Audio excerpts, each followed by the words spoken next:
திருச்சிற்றம்பலம். இப்போ நம்ம எரிபத்த நாயனாரோட வரலாறை பார்க்க போகிறோம். கரிகா சோழன் முதல் அனபய சோழன் வரை முடிசூட்டி கொள்ள சிறந்த தலைநகரமாக விளங்கியது தான் நம்ம கருவூர். அந்த கருவூரில் நம்ம எம்பெருமான் ஆநிலை அப்பரா வீற்றிருக்கின்றார்.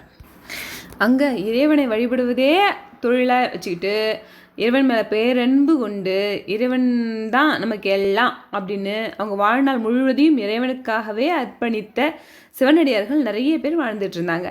அதில் ஒருத்தர் தான் நம்ம எரிபத்த நாயனார்.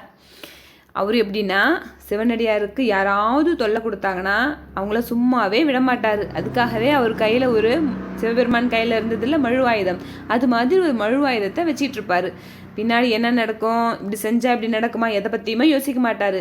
சிவனடியார் யாராவது ஒருத்தவங்க கஷ்டப்படுறாங்களா, அவங்களுக்கு யார் தொல்லை கொடுத்தாங்களோ அவங்கள சும்மாவே விடமாட்டார். அப்படி வாழ்ந்துட்டு இருந்தவர் தான் நம்ம எரிபத்தர் நாயனார். அந்த கருவூர்லேயே சிவகாமி ஆண்டார்னு ஒரு வயசான முதியவர் ஒருத்தர் சிவபெருமான் மேலே அளவு கடந்த பக்தி வச்சு வாழ்ந்துட்டு இருந்தார். அவர் என்ன பண்ணுவார்னா, காலையில் அதிகாலையில் எழுந்திரிச்சு அங்கே இருக்கிற ஆற்றுல குளிச்சுட்டு அப்புறம் வாயில் துணி கட்டிக்குவார். அங்கே இருக்கிற நந்தவனத்துக்கு போய் அன்னைக்கு பூக்கிற பூவாக பார்த்து பறிப்பார். தடவி பார்த்து பூக்க போகிற பூவாக பறிச்சுட்டு அப்புறம் பள்ளி தாமத்துக்குரியது எல்லாத்தையும் சேகரிச்சுக்கிட்டு அதெல்லாம் ஒரு கூடையில் நப்பி வச்சுக்கிட்டு அந்த கூடையை ஒரு குச்சியில் கட்டி முதுகில் வச்சுப்பார், தோளில் வச்சுப்பார். குச்சியில் அந்த பூக்கூடையை தூக்கிட்டு நேராக கோயிலுக்கு போவார். கோயிலுக்கு போயிட்டு அழகாக அந்த பூவெல்லாம் மாலையாக கட்டி இறைவனுக்கு சாத்தி அழகு பார்ப்பார். அப்புறம் பள்ளித்தாமத்துக்குரியதெல்லாம் கோயிலுக்கு கொடுத்துருவார். இது மாதிரியே தன்னம் செஞ்சிட்டு இருந்தார். அப்புறம் ஒரு நாள் அது மாதிரி பூ பறிச்சுட்டு வர வழியில் அந்த ஊர் ராஜாவுடைய பட்டத்து யானை, பேர் பட்டவர்த்தனம், அது அந்த அமராவதி ஆற்றுல குளிச்சுட்டு வருது. அது தனியாக வரல, அதுக்கு முன்னாடி பாதுகாக்கிறதுக்கு நிறைய பாதுகாவலர்கள்லாம் வராங்க. அப்புறம் யானை பாகன் அவங்கெல்லாம் அது கூட வராங்க. ஆனாலும் அந்த யானை யாருக்கும் அடங்கலை. அது மாட்டுக்கு மொத்தம் பிடிச்ச யானை மாதிரி ரோட்டில் அங்கேயும் இங்கேயும் ஓடுது. அதை பார்த்த மக்கள்லாம் அவங்க மாட்டுக்கும் பயந்துட்டு ஓடுறாங்க. ஆனால் நம்ம சிவகாமி ஆண்டார் முன்னாடி போயிட்டுருக்காரு, பின்னாடி யானை வருது, அதனால் அவருக்கு தெரியல போயிட்டுருக்காரு. இந்த யானை நேராக போய் சிவகாமி ஆண்டார் கையில் வச்சுருந்த அந்த பூக்கூடைய பிடுங்கி கீழே தூக்கி போட்டு எரிஞ்சு மெதிச்சு பூவெல்லாம் மண்ணில் கொட்டி நாஸ்தி பண்ணிட்டு போகுது. இதை பார்த்த சிவகாமி ஆண்டாருக்கு செம்ம கோவம் வந்துருச்சு. இறைவனுக்காக நம்ம போய் பறிச்சிட்டு வந்த இந்த பூவெல்லாம் இந்த யானை இப்படி கீழே போட்டு வேஸ்ட் பண்ணிடுச்சே அப்படின்னு ரொம்ப கஷ்டப்பட்டு இந்த யானையை நம்ம சும்மா விடக்கூடாது அப்படின்னு சொல்லி அவர் கையில் வச்சுருக்க குச்சி எடுத்து அடிக்கிறதுக்காக அந்த யானை பின்னாடியே ஓடுறாரு. அந்த யானை தான் மதம் பிடிச்ச யானை மாதிரி ஓடுது. அதுக்கு பின்னாடி இவரால் போகதான் முடியுமா? தடி குட்டி கீழே விழுந்துடுறாரு. அப்புறம் விழுந்து எந்திரிச்சு அழுகுறாரு. சிவதான்னு கத்துறாரு. சிவதான்னா சிவபெருமானேன்னு அர்த்தம்.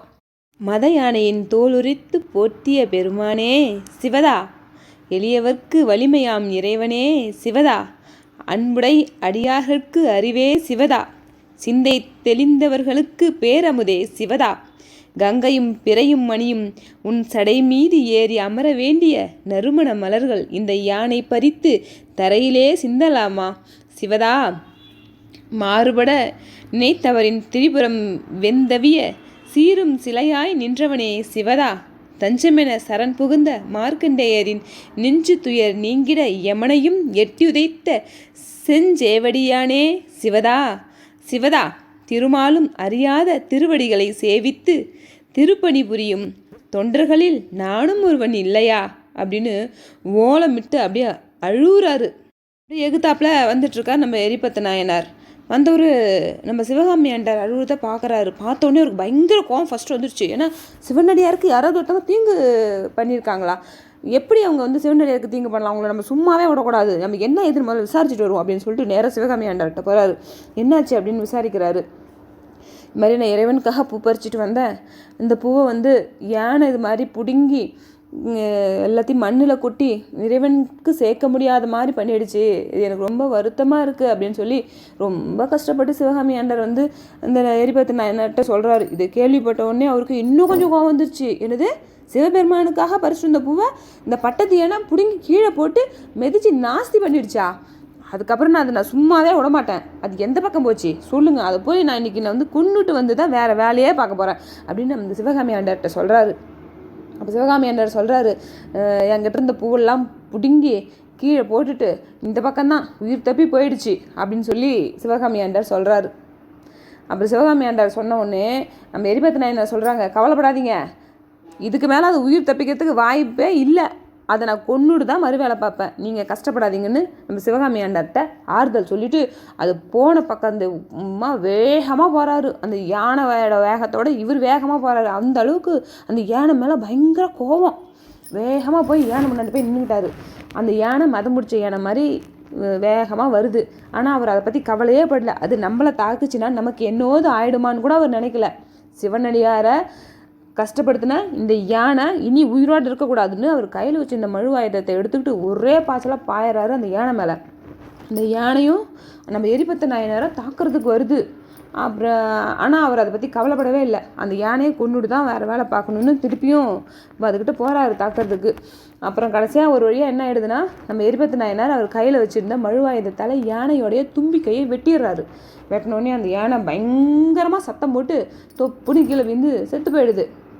அப்புறம் இந்த யானையை கட்டுப்படுத்தாத இந்த பாகனும் உயிரிடக்கூடாதுன்னு சொல்லிட்டு யானை பாகனை 2 பேர்த்தையும் கொண்டுடுறாரு. அப்புறம் முன்னாடி பாதுகாப்பாக போகிறாங்கள பரிகாவலர், அவங்களையும் ஒரு 3 பேர்த்த கொண்டுடுறாரு. இதை பார்த்த அந்த பரிகாவலர் யானை பாகன் கூட வந்தாங்கள்ல இன்னும் கொஞ்சம் பேர், அவங்களாம் பயந்தடிச்சு ஒரே ஓட்டமாக ஓடிடுறாங்க. ஓடி நேராக அரண்மனைக்கு போகிறாங்க. அங்கே வாயில் காவலாளிகள் இருக்கிறாங்களே அவங்கக்கிட்ட போய் இது மாதிரி யானையையும் பரிகாவலரையும் யானை பாகனையும் கொண்டுட்டாங்க அப்படின்னு சொன்னோடனே, யாரு கொண்டா என்ன எதுவுமே அந்த காவலாளிகள்லாம் கேட்கவே இல்லை. என்னது கொண்டுட்டாங்களா, இது நேராக போய் நான் போய் ராஜாட்ட சொல்லிடுறேன் அப்படின்னு சொல்லிட்டு வேகமாக ஓடி போய் ராஜாட்ட போய் நிற்கிறாங்க. யார் ராஜா? நம்ம அனபய சோழன் தான் அந்த நாட்டு ராஜாவாக அப்போ இருக்கிறாரு. நேராக ராஜாட்ட போய், ராஜா இது மாதிரி நம்ம யானையும் நம்ம பரிகாவலரையும் நம்ம பாகனையும் யாரோ கொண்டுட்டாங்களாம் அப்படின்னு சொன்னோன்னே அவருக்கு பயங்கர கோவம் வந்துருச்சு. ஏன்னா பகைவரே இல்லாமல் ஆட்சி பண்ணுறாராம் அந்த ராஜா, அந்த அளவுக்கு பயங்கர பலசாலி. அப்படி இருக்கிற பட்சத்தில் யார் நம்ம பட்டத்து யானையை கொள்கிற அளவுக்கு தைரியம் வந்திருக்கோம். அப்போ யாரோ பகைவராக தான் திருப்பி எதோ புதுசாக வந்திருப்பாங்க, அவங்கள நம்ம சும்மா விடக்கூடாது அப்படின்னு சொல்லிட்டு யார் என்ன ஏதுன்னு எதையுமே அவரும் விசாரிக்கல. போர்க்கோளம் பூண்டு போகிறாரு நேராக நம்ம பட்டத்து யானையை கொண்டவங்களை நம்ம சும்மா விடக்கூடாதுன்னு. இவர் போகிற வேகத்தை பார்த்து அமைச்சர் உடனே போர் முரசு அடிக்க சொல்கிறாங்க. கிளம்புங்க, எல்லாரும் கிளம்புங்க, ஏதோ பகைவர் வந்துட்டாங்க, நம்மளுடைய பட்டத்து யானையும் கொண்டுட்டாங்களாம், அவங்கள நம்ம சும்மா விடக்கூடாது, எல்லாரும் கிளம்புங்கன்னு சொன்னோடனே எல்லாரும் கிளம்பிட்டாங்க. யானைப்படை, குதிரைப்படை, காலாட்படை, அப்புறம் அவங்க எல்லா படைகளும் கிளம்புது. அப்புறம் அவங்க என்னென்ன ஆயுதம் வச்சுருக்காங்களோ அது எல்லாத்தையும் எடுத்துக்கிட்டு ஒரு பெரிய படையே கிளம்பி போகுது.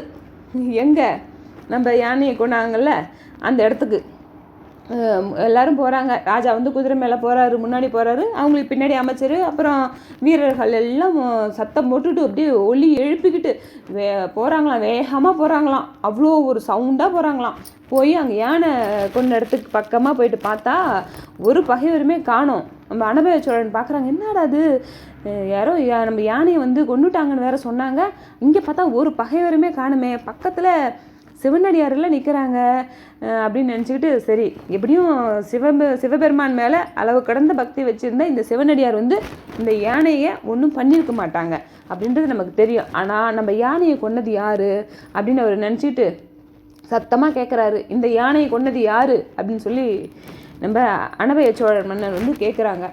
அப்போ பக்கத்தில் இருந்தவங்களாம் சொல்கிறாங்க, இதோ யானை பக்கத்தில் நிற்கிறாருல்ல இந்த சிவனடியார், இவர் தான் இந்த யானையை கொண்டுட்டாங்க அப்படின்னு சொன்னோடனே ஒரு நிமிஷம் யோசிக்கிறாரு மன்னன்.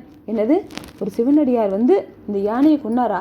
அப்படின்னா இந்த யானை என்னமோ தப்பு பண்ணியிருக்கு, இல்லைனா சிவனடியார் இந்த யானையை கொண்டு இருக்க மாட்டாங்க அப்படின்னு ஒரு நிமிஷம் யோசிச்சுட்டு அப்புறம் எதையும் யோசிக்கிறாங்க.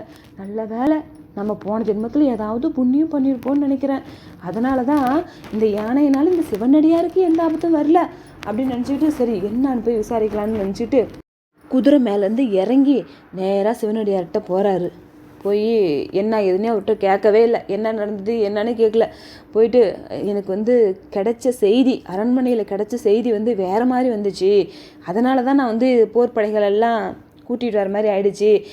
இந்த யானை பண்ண தப்புக்காக யானை பாகன் அப்புறம் அந்த பாதுகாவலர்களையும் யானையும் கொண்டது மட்டும் போதுமா தண்டனை, இல்லை வேறு ஏதாவது தர விரும்புகிறீங்களா அப்படி கேட்குறாரு அனபய சோழன். எப்படி என் யானை கொன்னீங்கன்னு நம்ம எரிபத்த நாயனார்கிட்ட அனபய சோழன் கேட்கவே இல்லை. இந்த யானை பண்ண தப்புக்கு நீங்கள் கொடுத்த தண்டனை போதுமானு கேட்குறாங்க. இன்னும் ஏதாவது தண்டனை கொடுக்க விரும்பினா கூட நீங்கள் கொடுக்கலாம் அப்படின்ற மாதிரி நம்ம அனபய சோழன் சொன்னோடனே எரிபத்த நாயனார் ஒரு நிமிஷம் அப்படியே நிற்கிறாரு. என்ன ஏதுன்னு கேட்கல, என்ன பண்ணுச்சுன்னு கேட்கல. ஆனால் இவர் நாம் பண்ணதை கூட ஏன் பண்ணன்னு கேட்கல, இது மாதிரி கேட்குறாரு அப்படின்னு சொல்லிட்டு ஒரு நிமிஷம் அப்படியே நின்று யோசிக்கிறாரு. அதுக்கப்புறம் தான் நம்ம எரிபத்த நாயனாரே விஷயத்தையே சொல்கிறாரு. இது மாதிரி இந்த யானை சிவகாமி ஆண்டார் இறைவனுக்காக பூ பறிச்சிட்டு வந்தாங்க. அந்த பூவை பிடுங்கி மண்ணில் கொட்டி வேஸ்ட்டு பண்ணிடுச்சு, இறைவன்கிட்ட போய் சேர்க்க முடியாத மாதிரி பண்ணிடுச்சு. அதனால் அவர் ரொம்ப கஷ்டப்பட்டார், அழுதார். அதனால தான் அவருடைய கஷ்டத்தை தாங்கிக்க முடியல. அப்புறம் இறைவனுக்கு வச்சுருந்த பூவை இது பறித்து வேஸ்ட்டாக பிடுங்கி கீழே போட்டதுனால தான் எனக்கு கோவம் வந்துடுச்சு. அதனால தான் இந்த யானையை நான் தான் கொன்னேன், அந்த பாகனையும் அந்த பரிகாவலர்களையும் நான் தான் கொன்னேன் அப்படின்னு எரிபத்த நாயனார் சொன்னோடனே அனபய சோழனுக்கு ரொம்ப கஷ்டமாயிடுச்சு. என்னது, ஒரு சிவனடியாருக்கு இந்த யானை தீங்கு பண்ணிடுச்சா? சிவபெருமானுக்கு போய் சேர வேண்டிய பூவை பறிச்சு கீழே போட்டுருச்சா? இது எவ்வளோ பெரிய பாவல. இதுக்கு நீங்கள் கொடுத்த தண்டனை பத்தவே பத்தாது. நீங்கள் யானையும் பரிகாவலர்களையும் பாகனையும் கொண்டது மட்டுமே பத்தாது, அவங்களெல்லாம் பாதுகாத்த என்னையும் சேர்த்து கொண்டா மட்டும்தான் இதுக்கு சரியான தண்டனையாக இருக்கும். நீங்கள் எனக்காக ஒரு உதவி பண்ணணும், எனக்கும் தண்டனை கொடுத்து என்னையும் கொன்று நான் இந்த யானை பண்ண தப்புக்கு பிராயச்சித்தம் தேடி தரணும், இல்லைனா அது எனக்கு பெரிய பாவமாக சேரும் அப்படின்னு சொல்கிறாரு. இந்த அனபய சோழன் பற்றி இன்னொன்று சொல்லட்டுங்களா? இந்த அனபய சோழன் என்ன பண்ணார்னா, போருக்கெலாம் போவார். ஆனால் ஒரு சிவனடியார் கூட எந்த ஒரு தீங்குக்கும் வரக்கூடாது அப்படின்னு நினைப்பார். ஒரு டைம் போருக்கு போகும்போது இவர் தான் ஜெயிக்கிறாரு. ஜெயிச்சு முடித்தோடனே போர்க்களத்தை ஒரு வாட்டி சுற்றி பார்க்கலாம் அப்படின்ட்டு சுற்றி பார்த்துட்டு வரும்பொழுது ஒரு உடம்பு தனியாக தலை தனியாக கிடக்குது. அது யாருன்னா சிவனடியார். நெத்தி நிறைய விபூதி பூசி சிவனடியார் தலையெல்லாம் அந்த குடுமி மாதிரி போட்டு ஒரு சிவனடியார் மாதிரி இருக்காங்க. அதை பார்த்தோன்னே அவருக்கு ரொம்ப கஷ்டமாயிடுது. என்னது, நான் ஒரு சிவனடியார் சாகிறதுக்கு நான் காரணமாக இருந்திருக்கேனா? இதுக்கப்புறம் நான் உயிரோடு இருக்க வேண்டிய அவசியமே இல்லை, தகுதியே எனக்கு கிடையாது அப்படின்னு சொல்லிட்டு அந்த சிவனடியார் மாதிரி ஒருத்தவங்க இறந்து கிடந்தாங்கல்ல, அவங்களுடைய தலையை ஒரு தட்டில் வச்சு எடுத்துக்கிட்டு அதை அனபய சோழன் அவரோட தலைமையில் வச்சுக்கிட்டு நெருப்பு மூட்டை சொல்லி அதுலேயே விழுந்து கடைசியில் இறந்துட்டார். அந்த அளவுக்கு அவர் சிவனடியார் மேலே அளவு கடந்த பக்தி வச்சுருந்தார். சிவபெருமான் மேலே அவ்வளோ பாசம், அவ்வளோ ஆசை வச்சுருந்தார், அவ்வளோ அன்பு வச்சுருந்தார். அந்த அளவுக்கு மிகச்சிறந்தவர் தான் நம்ம அனபய சோழன். அவர் இது மாதிரி சொல்கிறதுல ஆச்சரியமே இல்லைல்ல.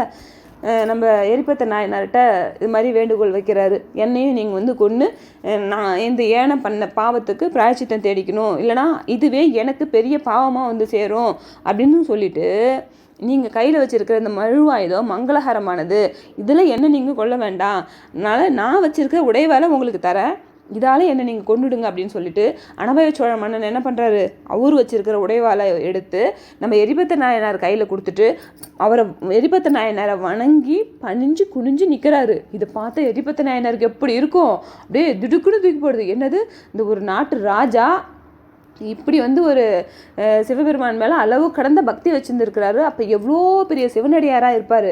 இவருடைய யானையையும் இவருடைய பாதுகாவலரையும் யானை பாகனையும் நான் கொண்டுட்டேனே, அப்போ நான் எவ்வளோ பெரிய பாவம் பண்ணியிருக்கேன்ற மாதிரி அப்போ தான் யோசிக்கிறாரு நம்ம எரிபத்த நாயனார். இப்போ நம்ம இந்த உடைவாளால் இந்த ராஜாவை ஒன்றும் பண்ண மாட்டேன் அப்படின்னு நம்ம சொன்னால் இந்த ராஜா அவரே கூட கொண்டுக்குவார். அந்த அளவுக்கு இறைவன் மேலே அவ்வளோ பக்தி வச்சுருக்காரு. ஆனால் இவர் அவரே கொண்டுக்கிட்டாருன்னா அது ரொம்ப பெரிய பாவம் இல்லை. அது மாதிரி ஒரு நிலைமையை நம்ம விடக்கூடாது. நம்மளால் ஒரு சிவனடியாருக்கு எந்த ஆபத்தும் வரக்கூடாது, அவருக்கு எதுவும் ஆகக்கூடாதுன்னா நாம் உயிரோடு இருக்கக்கூடாது. அந்த உடைவாளால் நாமளே கழுத்தை அறுத்துட்டு செத்து போயிடலாம் அப்படின்னு எரிபத்த நாயனார் முடிவு பண்ணார். உடனே என்ன பண்ணுறாரு, அவர் கையில் வச்சுருந்த உடைவாலை எடுத்து அவர் கழுத்தை அறுத்துக்கிறதுக்கு கழுத்துக்கிட்ட கொண்டு போயிட்டார். இதை அனபய சோழ மன்னன் பார்த்துட்டு என்ன பண்ணார், உடனே போய் கையை பிடிச்சிக்கிட்டாரு கெட்டிவான். ஐயோ என்ன பண்ணுறீங்க, என்ன கொலை பண்ண சொல்லி இந்த வேலை கொடுத்தா நீங்கள் உங்களையே கழுத்தை அறுத்துக்க பார்க்குறீங்களே, இது எவ்வளோ பெரிய பாவம். யானை பண்ண தப்புக்காக பிராயச்சித்தம் தேட நினச்ச எனக்கு பெரிய பாவத்தை சேர்க்குறீங்களே, ஐயோ நீங்கள் இது மாதிரி பண்ணவே கூடாது அப்படின்னு போய் கெட்டியமாக பிடிச்சிக்கிறாரு. ஆனாலும் நம்ம எரிபத்த நாயனர் அவர்கிட்ட இருந்து சமாளித்து எப்படியாவது நம்ம அவரோட கழுத்தை கட் பண்ணிக்கலான்னு தான் பார்க்குறாரு. அப்பயும் ஆனால் ராஜா இல்லை, எவ்வளோ பெரிய வீரன், அதனால் அவரை மீறவே அவரால் முடியல. இது எவ்வளோ நேரம் தான் இறைவன் வேடிக்கை பார்ப்பாரு. உடனே ஆகாயத்தில் ஜோதி பிழம்பா காட்சி கொடுத்து அசரீரியாக பேசுகிறாரு.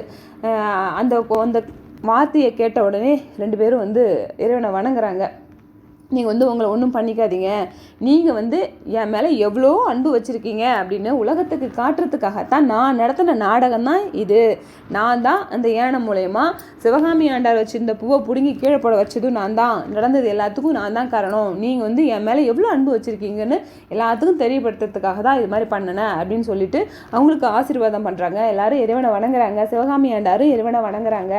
அப்புறம் அந்த யானை இருந்ததில் இறந்து போச்சுல, அந்த யானையோட பாகன், அந்த பரிகாவலர் எல்லாத்தையும் இறைவன் திருப்பியும் உயிர் வர வச்சிடறாரு. அவங்க எல்லாமே தூங்கி எழுந்திரிச்சு வர மாதிரியே எழுந்திரிச்சு வராங்க. அந்த பூ கொட்டி போன பூவும் திருப்பி அந்த சுத்தமான பூ மாதிரி ஆகி திருப்பி அந்த கூடையில் நிரம்பிடுச்சு. இந்த பள்ளி தம்மம் எல்லாமே அந்த கூடையிலே நிரம்பிடுச்சு. அதை சிவகாமி ஆண்டார் எடுத்துக்கிட்டு இறைவன் கோயிலுக்கு போயிட்டாங்க. இறைவனும் அவங்களுக்கு ஆசீர்வாதம் வழங்கிட்டு மறைஞ்சிடுறாரு. அப்புறம் நம்ம எரிபத்த நாயனார் நம்ம அனபய சோழ மன்னன்ட்ட ஒரு விண்ணப்பம் வைக்கிறாரு. நீங்கள் இந்த யானை மேலே ஏறி உங்கள் அரண்மனைக்கு போகணும் அப்படின்னு சொல்லிட்டு. உடனே நம்ம அனபய சோழ மன்னனும் குதிரை மேலே வந்தவர் போகும்போது யானை மேலே ஏறி அரண்மனைக்கு போயிடுறாரு. இப்படி தான் நம்ம எரிபத்த நாயனார் பின்னாடி என்ன நடக்கும் ஏது நடக்கும் எதையுமே யோசிக்காமல் சிவனடியாருக்கு ஒன்றுன்னா உடனே துடிச்சிருவார். உடனே 6 சிவனடியாருக்கு தீங்கு பண்ணாங்களோ அவங்கள ஒன்றுலாம் ஆக்கிடுவார். அந்த அளவுக்கு சிவனடியார் மேலே அளவு கடந்த பக்தி, சிவபெருமான் மேலே அளவு கடந்த பக்தி வச்சுருந்தவர் தான் நம்ம எரிபத்த நாயனார். அப்புறம் இப்படியே சிவனடியாருக்கும் சிவபெருமானுக்கும் தொண்டு செஞ்சுட்டு கடைசியாக சிவபெருமான்கிட்ட போயிட்டார். அங்கே சிவபெருமான் அவருக்கு என்ன பண்ணார், சிவகணங்களுக்கெல்லாம் தலைவராக இருக்கிற ஒரு பெரிய பதவியை கொடுத்து அவர் கூடயே அவர் வச்சுக்கிட்டாரு. திருச்சிற்றம்பலம். இலைமலிந்த வேல் நம்பி எரிபத்தற்கடியே